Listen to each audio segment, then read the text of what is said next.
Welcome, finalists, to the official launch of the 70th Morehead-Cain Final Selection Weekend. We are so proud of all of you for becoming Morehead-Cain finalists, and we hope you're proud of yourselves too. For a little inspiration, I encourage you to read the Morehead-Cain Challenge, which you can find on Socio under the About the Experience section. Invest the 2 minutes it'll take you to read it and soak up what it means. It says a lot about you, who you've been, who you are, and who you can become. We hope you're continuing to enjoy the opportunity to get to know each other and the current scholars through the events this week. And if you thought of a follow-up question for any of the scholars you've seen on Instagram or as part of our speaker series, you can send them a message on Socio by clicking their message button on their profile page under the speakers tab. We've also posted recordings of all the events to Socio, and you can find them right in the event description in the schedule of events. Now, before we get started with our program, we wanted to recognize the 3 finalists who celebrated birthdays this week: Sam Johnson on February 8th, Chandler Beals on February 9th, and Ishan Bunsell on February 10th. Happiest of birthdays to each of you from the Morehead-Cain family. With that, it is my honor to introduce the Chancellor of the University of North Carolina at Chapel Hill, Kevin Guskowitz, to welcome you on behalf of the university community to Final Selection Weekend. Chancellor Guskowitz, thank you so much for being with us this afternoon. Well, it's a pleasure to be with you. Hi, I'm Kevin Guskowitz. I'm the Chancellor of the University of North Carolina at Chapel Hill. The Chancellor has welcomed every cohort of Morehead-Cain finalists, and it's an honor to join you today to do so for the 70th time. While circumstances require that we gather virtually, I'm hopeful that we'll be able to welcome you to our campus soon. Carolina is the nation's first public university, founded in 1789, and dedicated to serving the public good by preparing the next generation of informed citizens and working to solve the grand challenges of our time. When you come to our campus, one of the first things you'll notice are the low stone walls. Those low stone walls have come to define not just our campus, but our community in general. We have fostered a culture of collaboration that enables us to be one of the leading research institutions in the world. And we're doing more than just making big discoveries. We're working together toward our common goal of creating a more diverse, equitable, and inclusive community. We're inspiring a culture of listening, respect, and civil discourse. We're expanding our global impact, working to guarantee that a global education is available to all of our students. Think, communicate, collaborate, create for meaningful lives. This is the mission statement for our College of Arts and Sciences, where every undergraduate student takes courses regardless of their chosen major. Our world-class faculty inspire our students to always be curious and to challenge the status quo, to make a difference in the world and improve humankind. Look at the list of Morehead-Cain alumni, and you'll see a group of people who have gone forward to accomplish great things and become leaders in their chosen fields. I've been at Carolina for 26 years, serving the last 3 as Chancellor. And I've had the great fortune of mentoring Morehead-Cain scholars in my research lab, where we study sport-related concussion. I've seen firsthand that curiosity and bold determination of our scholars to solve a big problem and to take those skills and that mindset out into the world. I have no doubt that if you join our Carolina community, you will achieve great things. You will work alongside our world-class faculty, form lifelong friendships, discover new passions, and make an impact on our campus and beyond. I look forward to welcoming you to Carolina in the fall as members of the class of 2026. Go Heels. Thank you, Chancellor Guskowitz, for that warm Carolina welcome. We appreciate your wonderful leadership of this university and your strong and positive partnership with us here at Morehead-Cain. Thanks so much. Thank you for having me, and have a great weekend. Thank you. Next, I'm very pleased to introduce David Wright, class of 1980, and the chair of the Morehead-Cain Board of Trustees. Good afternoon, David. Good afternoon, Megan. Thank you, and finalists, welcome. I'm going to do three things in a short talk here. I'm going to reminisce, I'm going to encourage you a bit, and then I'm going to introduce our keynote speaker. But let me first reminisce. I was in your place 46 years ago when I arrived in Chapel Hill as the nominee of a public high school for a scholarship that I had dreamed about, but could scarcely imagine that I was worthy of receiving. There were some differences then. I typed my application to the foundation on a Smith Corona manual typewriter. I mailed it using a 13-cent stamp. No one had even imagined what a cell phone was. I had a rotary dial phone in my kitchen at home. The internet was a far-fetched thing. And my television in my dorm room had rabbit ears.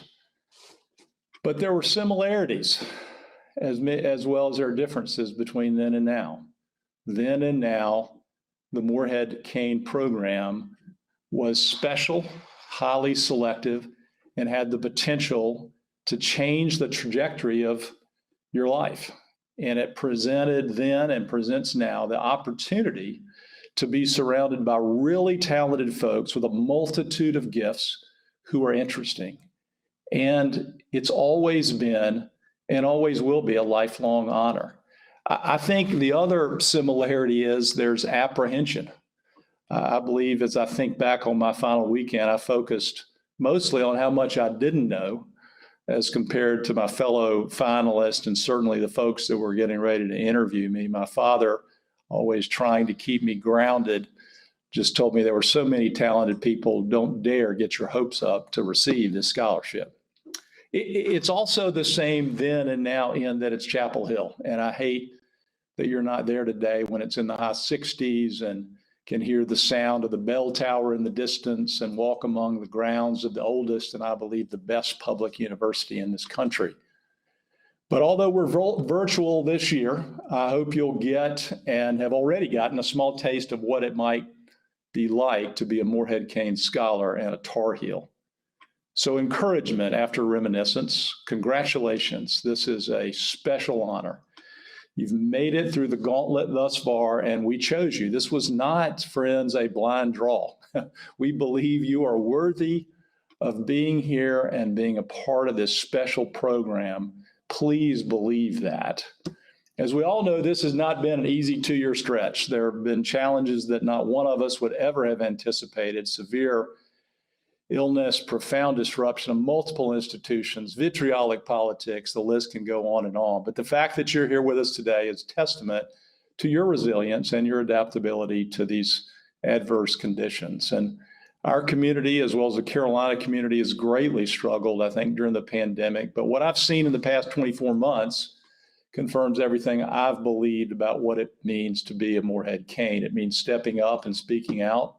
It also means listening and leading through serving, and it means leaning on and supporting others when the going gets tough. We've had alumni throughout the nation and the world who've led and continue to lead vaccine research and development, who've helped businesses pivot, who are studying infectious diseases to prevent future epidemics, just to name a few examples. And we've had scholars launch organizations to help the neediest, mobilize supplies for hospitals, and study disparities exacerbated by COVID-19. Here's the deal. Life, with all of its joys and beauty, is inevitably, at certain points, tragic. And there will always be adversity and deep, seemingly intractable challenges. And our benefactors, John Motley Morehead and Gordon Cain, knew a little bit about adversity themselves. They were both chemical engineers, fought in 2 different world wars for the United States. But they believed the single best way to address society's biggest problems and challenges was to bring talented young leaders to a great university and set them free to discover and grow their talents and skills. And I've been comforted by the resilience I've witnessed from our community during the past 2 years. The encouraging thing about this foundation is it is perpetual. In 46 years, perhaps one of you will be here or at the campus, and you'll get to reminisce about your time in this program and how it impacted your life and those around you. You will then, as now, take confidence in the strength and support of the Morehead-Cain family. And here's the deal. We're only going to get better. This, I believe, is the best scholarship program in the country, but we don't rest on our laurels. The trustees and our staff are fully committed to doing our very best to ensure that the Morehead-Cain program continues to expand upon its excellence and advance its mission. We made a decision as trustees a couple of years ago to ask Chris Bradford, whom you'll meet, to lead this program moving forward. And he replaces Chuck Lovelace, who was retiring after 37 years and gave us an unbelievably solid foundation upon which to build. Chris officially joined us last August after 17 years as founder and leader of African Leadership Academy in Johannesburg, and he has tremendous experience in building impactful education institutions. You'll get to hear from him a little later this evening, and you'll really enjoy getting to know him. We're excited to have him here. Now the introduction and my finale. It's my pleasure to introduce our keynote speaker, Jim Tanner, from the class of 1990. Jim is a lawyer like I am, but is far more interesting. He's the president of Tandem Sports Entertainment and represents some of the biggest names in professional sports and broadcasting, including elite NBA and WNBA athletes, broadcasters, coaches, industry executives, and sports organizations. Jim's twice been recognized by Sports Illustrated as one of the 101 most influential minorities in sports, and he's repeatedly appeared in Washingtonian's list of top lawyers for media and sports law. Jim was also named to the Washington Business Journal's 2019 class of minority business leaders, and Tandem, his company, was honored as one of Washington Business Journal's best places to work. Jim graduated from Carolina in our program in 1990, went on to earn his law degree from the University of Chicago, and worked in two really top-notch law firms as an attorney at Skadden and Arps and also as a partner at Williams & Conley. Jim founded Tandem Sports and Entertainment in 2013, which merged with You First Sports in 2020. And he's a delightful guy. Jim, thank you so much for accepting our invitation to be the keynote speaker for our 2022 Morehead-Cain Final Selection Experience. Thank you so much, David. I appreciate the tremendous honor of speaking to you all today. I wish I could be there in person with each of you, but congratulations truly on being here in such elite company with your fellow finalists. You've clearly accomplished tremendous things to get here, and I'm very excited for each of you. So as David said, I'm a sports agent, which means people often tell me how cool my job is. And, most days it really is. I have the privilege of representing many current and past NBA stars like Ja Morant, Vince Carter, Tim Duncan, Ray Allen, Grant Hill, and many other professional players. One of my true personal privileges also is the pleasure of representing a lot of the Carolina players as they've gone into the NBA and professional basketball. Guys like Tyler Hansbrough and Marvin Williams and Luke May and Sean May and Justin Jackson and Raymond Felton. So that truly is special for me. As an agent, what I do is I negotiate their playing contracts with their teams and their endorsement deals with the Nikes and the Adidases and the Gatorades of the world. I guide them through their career ups and downs, their successes and failures, and try to help them squeeze as much opportunity out of their talent that they possibly can. In short, if I'm doing my job right, I'm helping them reach their full potential, which is really what I see from Morehead-Cain and the foundation.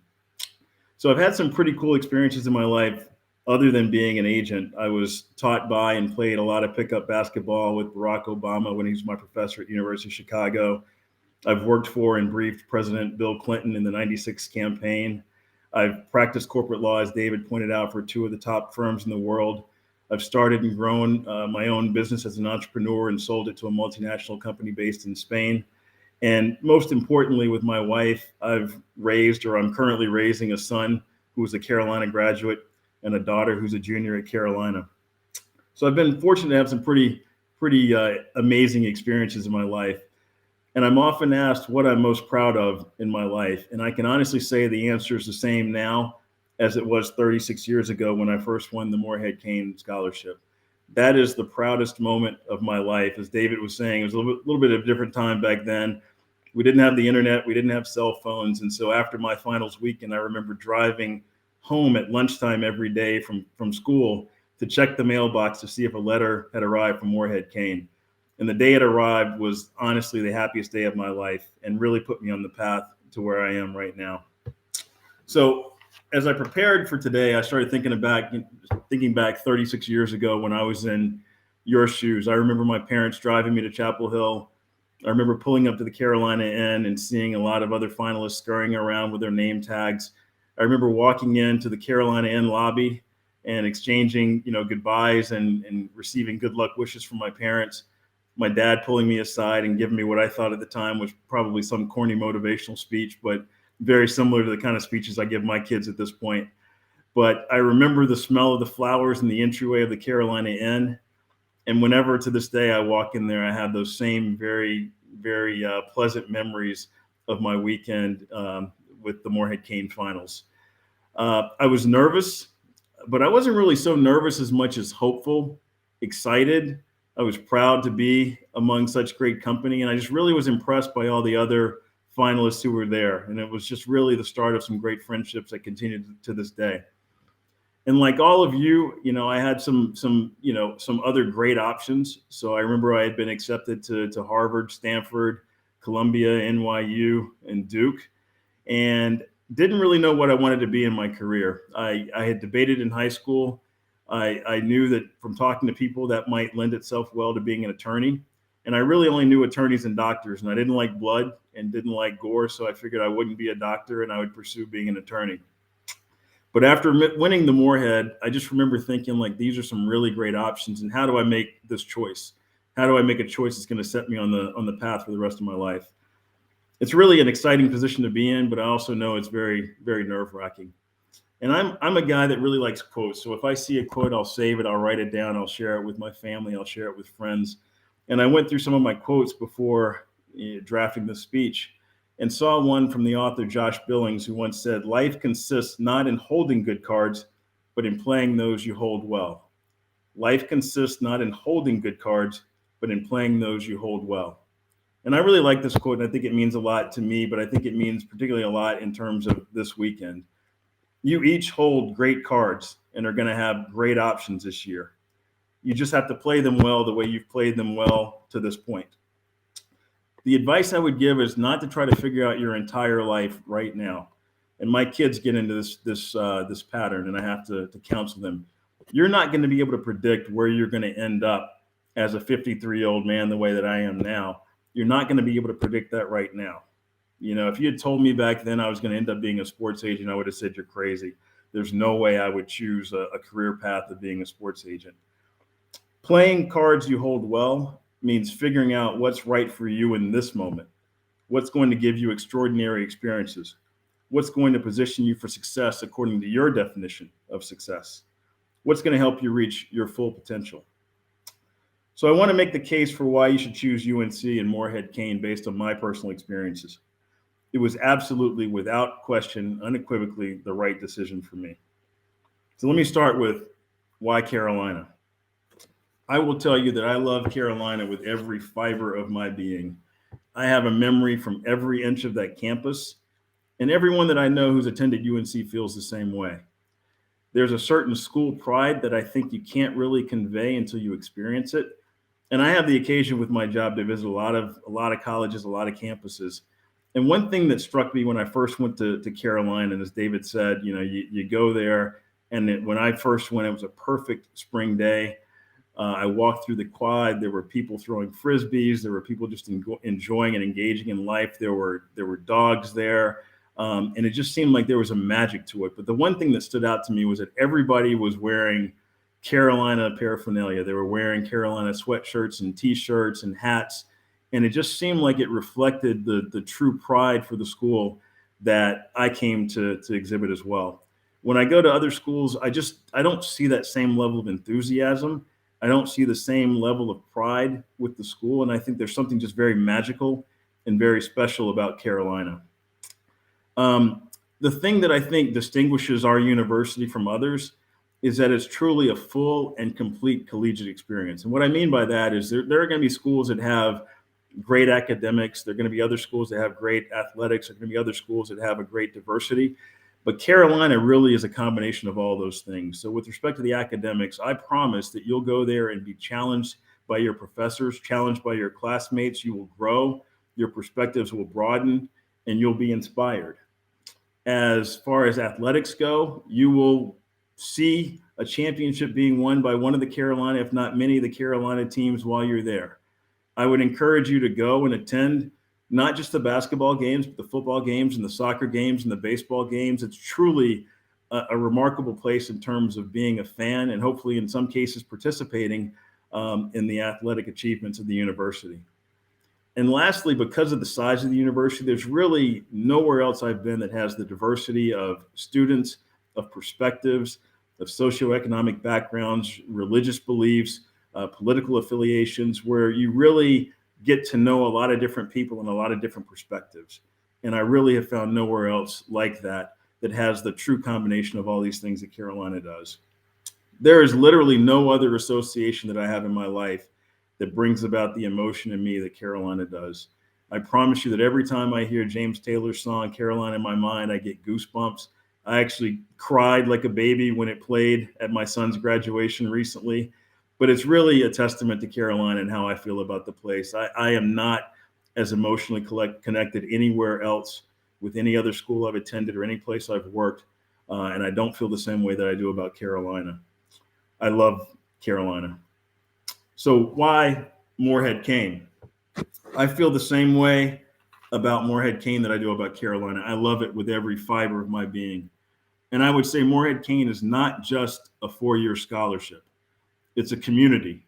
It's a family that will support you for a lifetime. And I started thinking I've had a lot of experience, both being a Morehead-Cain, being around other Morehead-Cains, and staying connected to the foundation after my graduation. And what I would say about Morehead-Cains is that we're all unique, but there are common threads that are the same from my observation. Morehead-Cains are smart, but don't define themselves solely by their intellect. They are accomplished, but without ego. They are worldly, even if they've never been anywhere. They're focused, but well-rounded. They are personally driven, but incredibly kind to and thoughtful of others. And finally, they're genuinely good people. It's a fantastic community to be a part of. When at UNC, I never felt directed or steered by Morehead-Cain so much as I felt supported and guided by Morehead-Cain, and I still do. They're not going to tell you what to do. They're going to help you figure out what you want to do, who you want to be, and how to get there. They can introduce you to some of the most amazing people that can mentor you in your chosen field, who can answer questions you might have. It's a tremendous resource and an incredible network that will be at your disposal as you chart your path. And I'm not just talking about the foundation.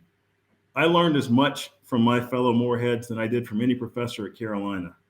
They pushed me, they motivated me, they inspired me, and they included me.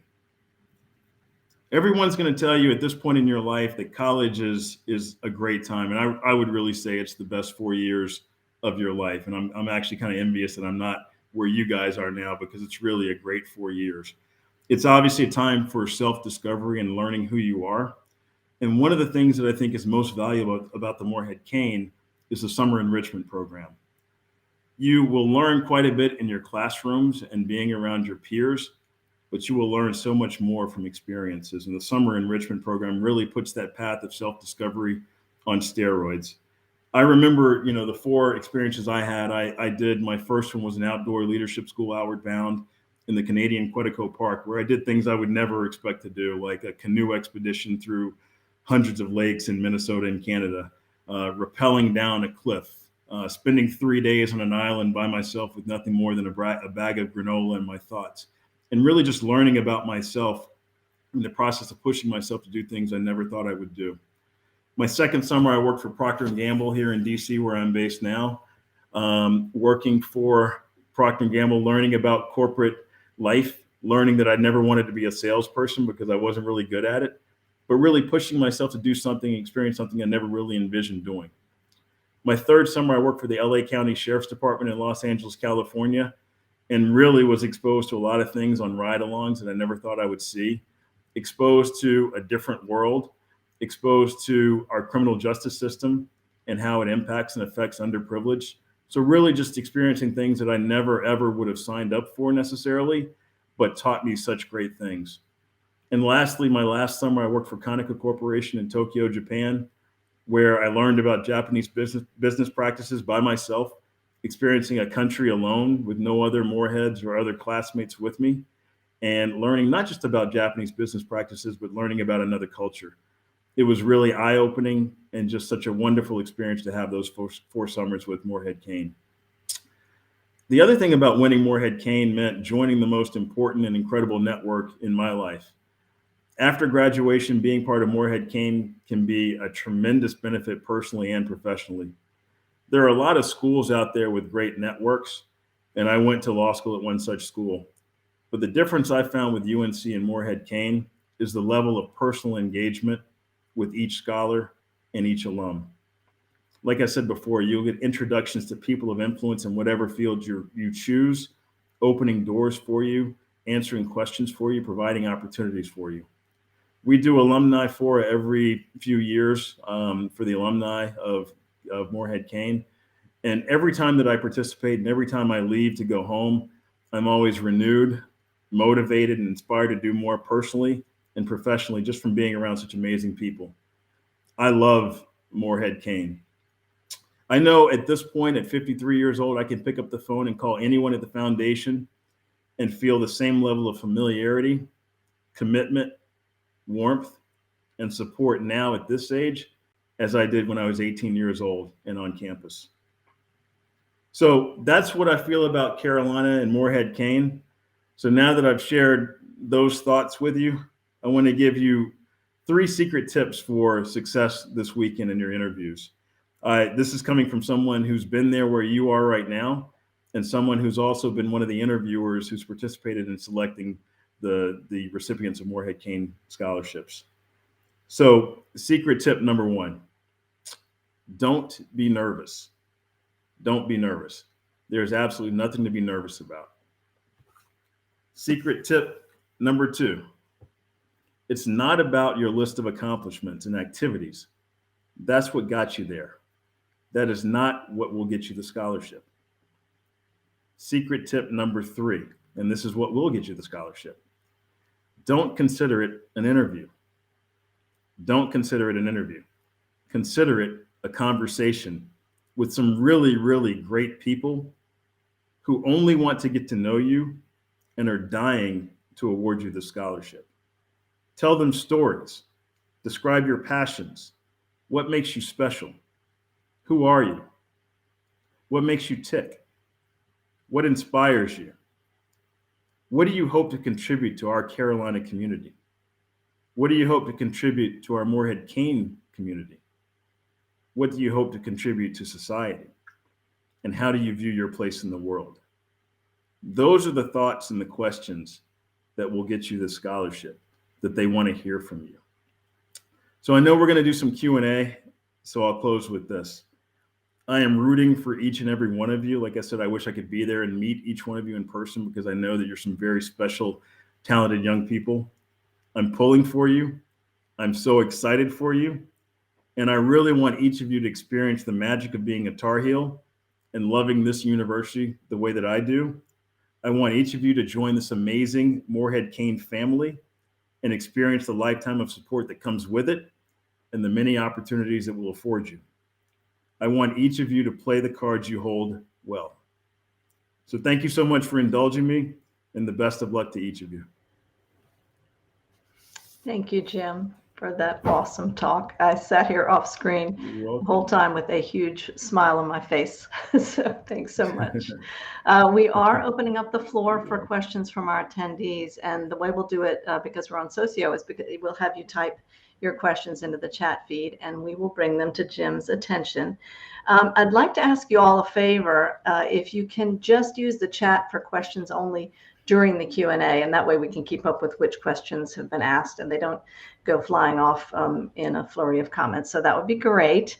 And you can chat after that as much as you like. So thanks for that. While we're waiting for the first question from the finalists, I thought I would ask Jim a question myself.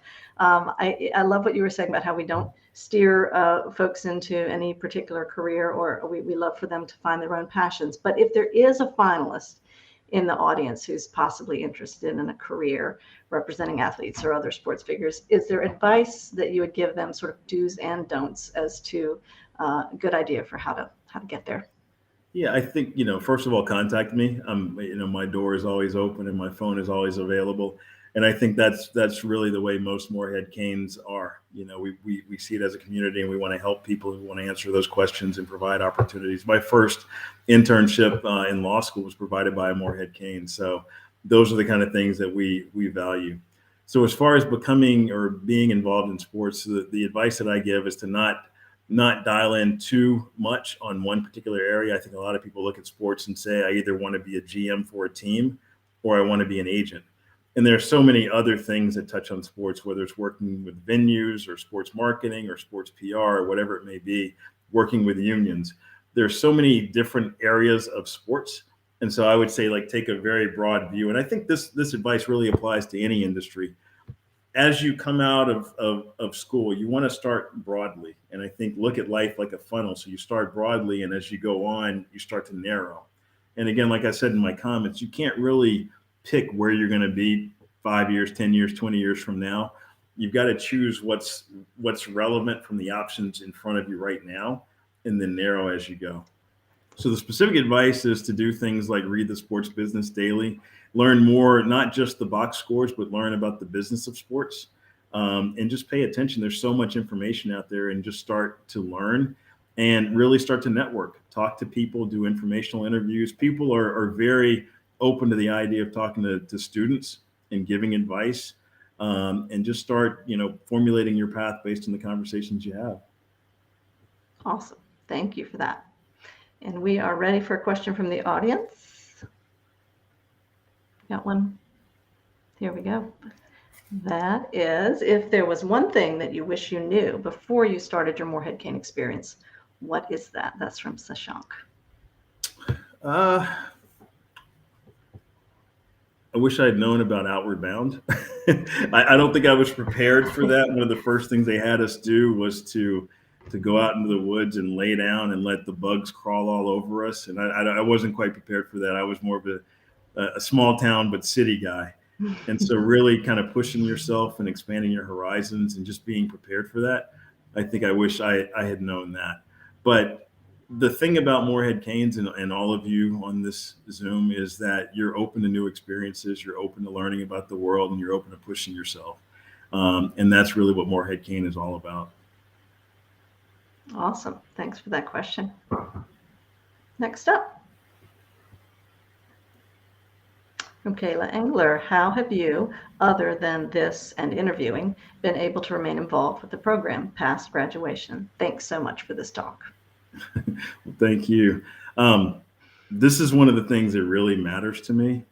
As Megan knows, I really want to stay connected to the university, and particularly want to stay connected to Morehead-Cain. So I've had the privilege of reading applications. I've had the privilege of serving on the Central Selection Committee to interview the finalists. I've served on the board of the foundation. I'm currently on the board of the Arts and Sciences school at Carolina. So anything I can do to stay connected to Carolina, I will do. And it really, to me, it's just a symbol or symbolizes the fact of how much I truly love Carolina. When I say I love it and I love Morehead-Cain, I'm not just giving you words. I mean, it's something I feel very deeply.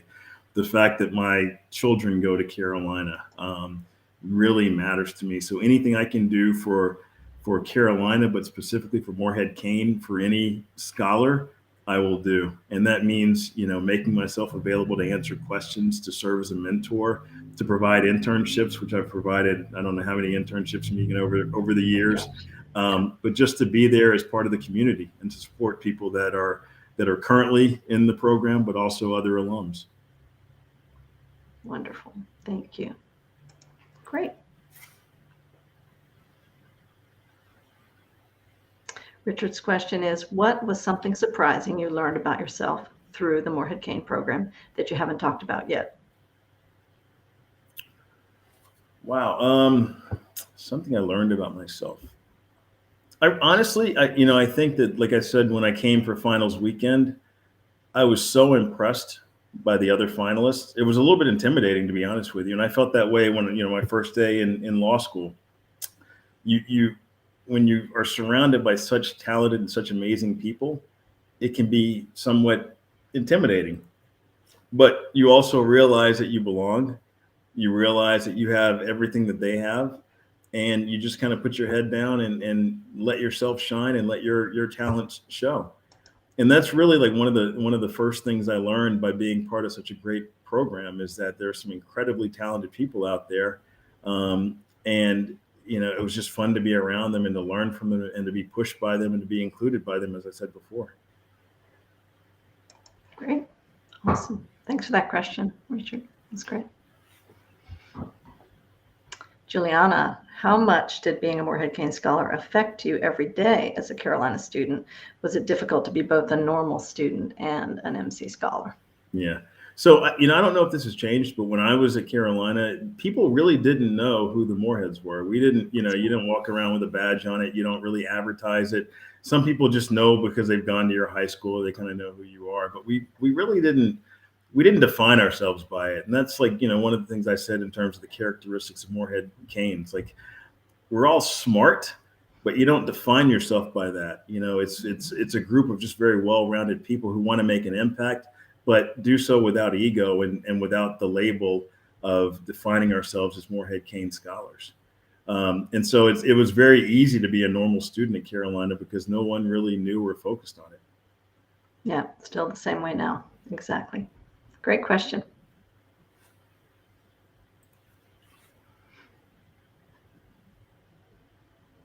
Carly Gentry asks, if you could change one thing about your college/Morehead experience, what would it be?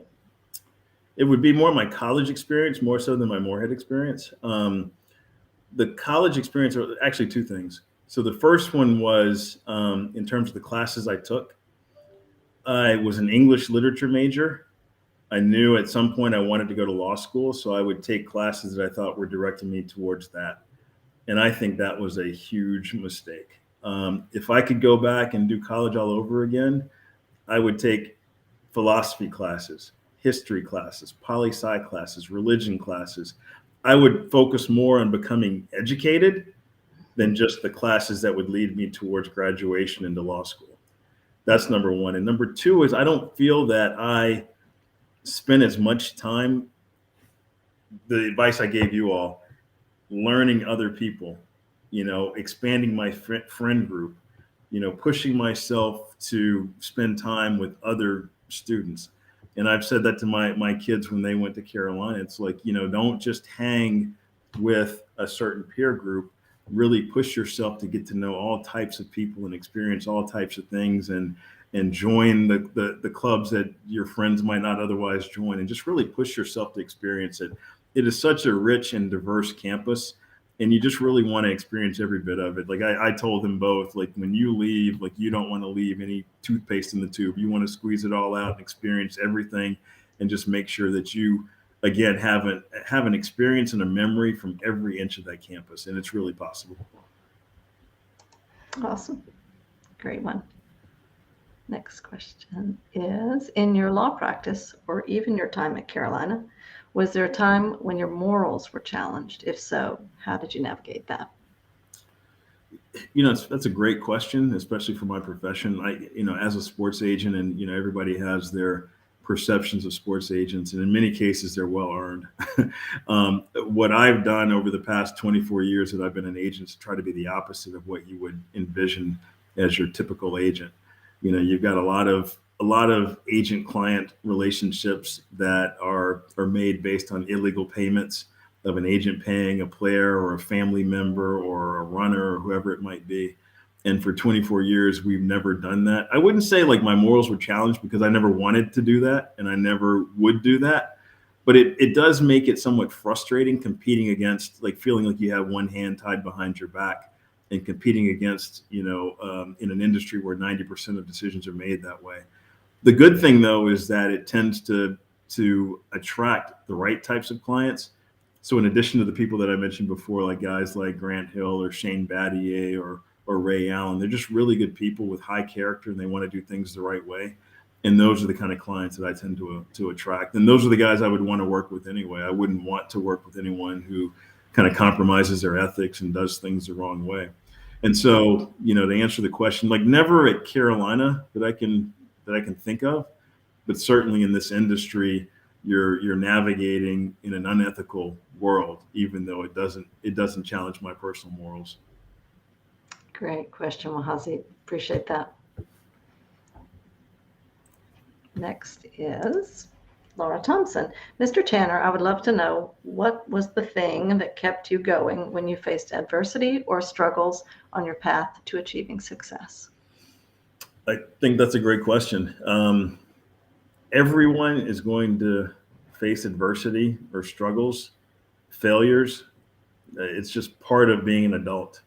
Everybody focuses on the clients that I have and the contracts that we've negotiated, but no one really focuses on, the clients we've lost or when we didn't achieve the result that we expected or wanted. I like to say with every day you get up and you just keep swinging and you keep fighting and you keep going. And it's really all internal. What drives you on your path to achieving success is within you. How you define success is within you. But it's really like you're going to struggle. You're going to have these failures. And one of the things that I have to, in my job, have to do with the athletes is these guys have been at the top of their profession, starting when they were little in AAU ball and high school and college. They've always been the best. And then they go to the NBA and all of a sudden, like with a few exceptions, they're not so good in relation to the LeBrons or the Ja Morants of the world. And so they've got to fight their way to success and they've got to kind of redefine themselves and they've got to overcome adversity. And so it's really something that's not unique to them. It's not unique to me, and it's not going to be unique to you. You're just going to have to fight through it. And what gets you through it is what's inside. And the support structure of, your family and institutions like Morehead-Cain in Carolina. Thanks, Laura. Great question. Kaylee Wadsworth, how did you navigate being in a foreign country, especially with a language barrier, and make the most out of your summer experience in Tokyo? Also, thank you so very much. You're an inspiration. I appreciate that. It was one of the most remarkable experiences I've ever had. Like I said, in some of the other summer internships, I think every one of them, I was in a city with other Morehead-Cains that summer. So in LA, lived with other Morehead-Cains. Some of us were working for the sheriff's department, some were working for the police department, and some working in other internships with Procter & Gamble. There were others here in DC with Outward Bound. There were others there.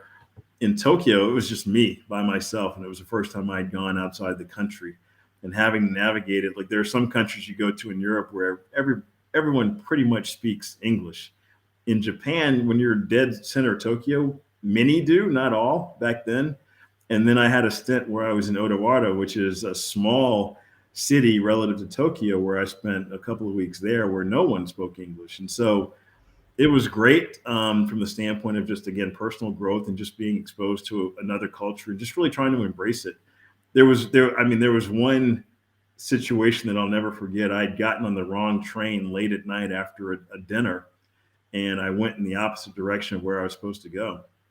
And with every stop, there were fewer people on the train and none of them spoke English. And so I got to the last stop where the train just stopped and I got off on the platform and I literally was near tears. I had no idea what to do and, where to turn. And literally out of the blue, there was somebody behind me, a woman that spoke perfect English and directed me where to go. And it's just like, I look back and think about that. And it's like, you're in this foreign country, you didn't speak the language. And yet somebody was looking out for you. And I would just say, like, those are the kind of experiences that make lifelong memories, and you just got to embrace it and jump all in and just really experience the culture. There are a lot of guys, a lot of my clients that aren't good enough for the NBA, but play overseas. And what I always encourage them is that, a lot of them will look at it as kind of a second place finish as opposed to being in the NBA. And I say, that's a crazy way to look at it. This world is very large and you want to experience as much of it as you can. And you're in a different country and a different culture and learn as much about it as you can and really embrace it. Try the food, join a church, meet people, just really embrace the culture. So that was my first step in doing that. And it really, kind of set how I look at the world from that one experience. Great. Thank you, Jim. Awesome. Could you speak a bit about your experience as a person of color at a predominantly white institution? That's a great question as well. Carolina it's almost like a lot of people treat it like an HBCU within a predominantly white institution. And what I mean by that is a lot of the African-American students will tend to hang together with each other. And it's a wonderful thing. I pledged an African-American fraternity and did that. When someone asked me earlier about one of my regrets, though, that's one of my big regrets from Carolina, is doing too much of that and not experiencing the rest of the university. So I think, it's really on you to set your experiences. Like my son, I gave him that advice when he went to Carolina, and he listened. He pledged the same fraternity that I did, and so he was part of an African-American fraternity, but he was in frat court at the parties in frat court and doing a lot of the social things with people on North Campus that I just didn't do. And so, I think it is what you make it, but I would strongly encourage you that Carolina can just be a tremendous place, but get to know as many people as possible. Thanks for that question, Sydney. This will be our last question, Jim. We'll wrap up here. I don't know about everyone else, but I need to hear more about your experience on an island by yourself. What was that like? Thanks, Allie, for that one. It was both great and horrible. So they have, I've forgotten what they call them now, solos, where, again, we were in Canada in the Canadian Quetico Park. And so there are all these very small islands. And so, the outward bound, from what I remember, was 3 weeks. And there was 3 days where you spent alone on this island. You couldn't talk to anybody else. You couldn't see anybody else. And it was, kind of scary at night because you hear animals that you can't really identify. And you don't know where they are. I did something really stupid that, again, remains with me to this day, which is they gave each person a tarp, some string, a bag of granola, and I think you could bring one book, if I remember correctly. And so I thought you were supposed to somehow have the tarp hanging over you. And we had a mosquito net as well. And I thought I would take a shortcut, and there was a little kind of a cliff thing where I put 2 rocks at the top of the cliff and had the tarp coming down over me. And I had my sleeping bag under there.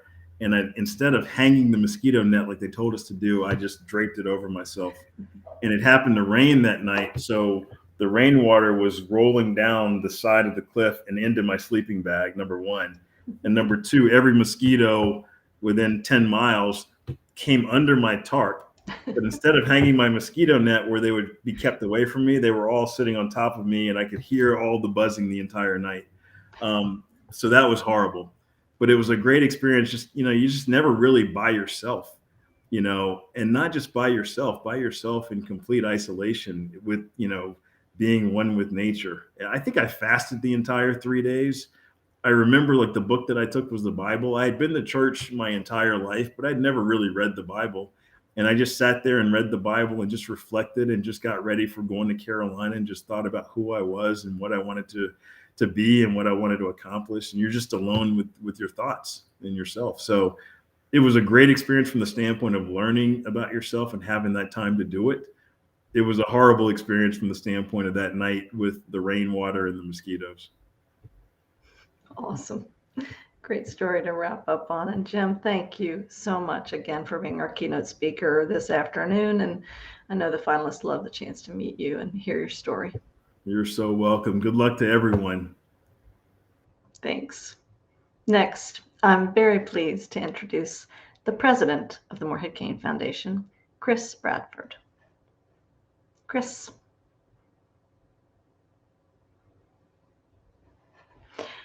I'm having trouble hearing Chris. Is anyone else having trouble hearing? You won't be anymore. There you go. Committed the classic faux pas of these pandemic times and had myself on mute. Thank you so much, Megan. Thank you so much, Jim, for that extraordinary reflection on this experience, and for offering your time and sharing your time with this group of finalists. I'd never heard the quote before. Life consists not in holding good cards, but in playing the cards you hold well. And I'm struck, Jim, that each of the young people on this call holds extraordinary cards, as we've seen throughout their application process. And I know through the things they've done in their communities that they will play them well, both at university and throughout their lives. Finalists, I've looked forward to meeting each and every one of you. And I want to first say thank you. Thank you for taking the initiative to apply to Morehead-Cain. Thank you for your thoughtful written work and your video submissions. Thank you for the initiatives you've pursued to strengthen your communities during this challenging pandemic that has consumed so much of your teenage and high school years. Thank you for lighting up the chat boxes and for enjoying Outward Bound together. Thank you for being your best, most genuine you, the best you that you can be, the only you that you know how to be this weekend. Second, I want to congratulate you. I understand that you have all received your admission to Carolina in a year in which this university received nearly 60,000 applications, more than ever before. And I hope that each and every one of you will choose to step up to that challenge and to enroll here in this extraordinary university that I have so enjoyed discovering since my own arrival in 2021. I hope many of you will heed the call as Morehead-Cains, and I know that all of you have the intellect, character to thrive and to lead in whatever community you step foot into next year. I know you will. The challenges of this time across the world require it of you. Third, I want to tell you that the fun of the past few days continues all weekend. Your group exercise brings you together in smaller groups, fostering deeper connections between you. Your interview connects you with members of our amazing community, people like Jim Tanner. So many of you had wonderful questions for Ray Sawyer in your semifinalist video submissions that we frankly can't wait for what should be a firecracker session on Sunday. And in between, we have the scholars and the advising team who are so excited to share a deeper look at the Morehead-Cain experience tomorrow afternoon. David Wright, our board chair in class of 1980, shared that I moved from across the ocean. I spent the past 17 years living in Johannesburg, South Africa. I had a job that I loved in an organization that I founded. I moved across the world to join the team here at Morehead-Cain. And some of you might wonder, why? Well, as the founder of an educational institution, I'd long admired this place. And I'd had the opportunity to send promising students, people like you, to Morehead-Cain Finalist Weekend many times over the past 15 years. A number of them became scholars. And what I discovered was that when they came here to Chapel Hill as Morehead-Cains, they were experiencing college as it should be. It was the college experience that I wanted for all of our alumni. It was the college experience that I wished I'd had myself. For each of our alumni who came here, I could see how their experiences at Carolina and the structure of their summers had shaped them. They did not just collect credits towards a degree here.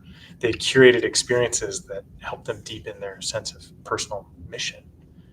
They've retained their sense of self. They retained all the things that made them special before they arrived here, but they became more erudite, more brave, more deeply aware of the world and their place in it as Morehead-Cains.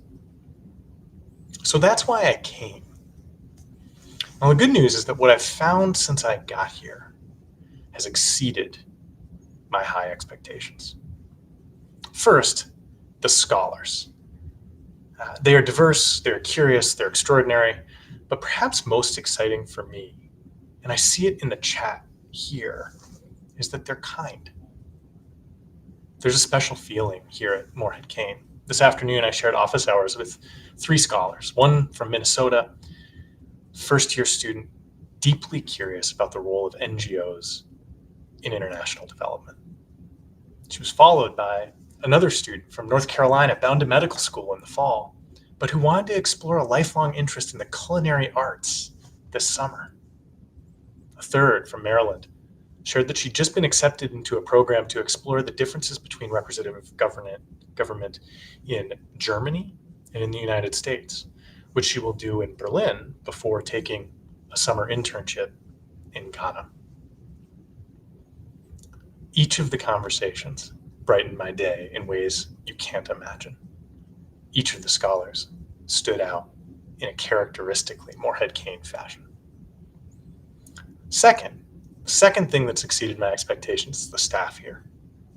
They mirror the energy and the commitment to excellence of all of our scholars. The level of commitment to each and every one of the scholars in this program is unparalleled, and you've seen it this week, and you'll see it throughout this week. They are awesome. And third, the Morehead-Cain Network. Now, there's a joke in my house. Neither my wife nor I had the good fortune of being Morehead-Cains or even attending Carolina. But we will watch something or read something, and then I will mention, hey, that's a Morehead-Cain. Now, this started when we watched the closing arguments for the Derek Chauvin trial, in which our alumnus Jerry Blackwell famously said George Floyd did not die because his heart was too big. He died because Derek Chauvin's heart was too small. It was a powerful moment. I turned to my wife. I said, hey, he's a Morehead-Cain. Her response, having heard me say things like this throughout the previous several months, was, of course he is. Because after all, we see Morehead-Cains when we read newspapers, watch television, consider buying Nugget furniture for our children, marvel at a John Morant dunk and think, wait, I know his agent? Morehead-Cains are not only accomplished, they're unassuming. They're cool. They're the kind of people that I want to be around. Second, the University of North Carolina at Chapel Hill has also exceeded my expectations. This is a university in which everyone takes a profound public mission seriously. Students, staff, faculty, our Chancellor, who chose to join us for this call today, they all see themselves as students, as servants of this state, servants of this country, servants of this world. It strikes me that we're in a moment in which so many great institutions seems to focus on the perpetuation of their own prestige. And yet here, Carolina is so intensely focused on its service to others. The resources here are unbelievable. The people here are approachable. I'm so grateful for the chance to be here, for my family's chance to be here. My predecessor described this program last year as the greatest scholarship program in the country. I will go a step further by repeating what I said before. I believe that Morehead-Cain is college as it should be. So, I'd like us all to take a deep Friday evening breath.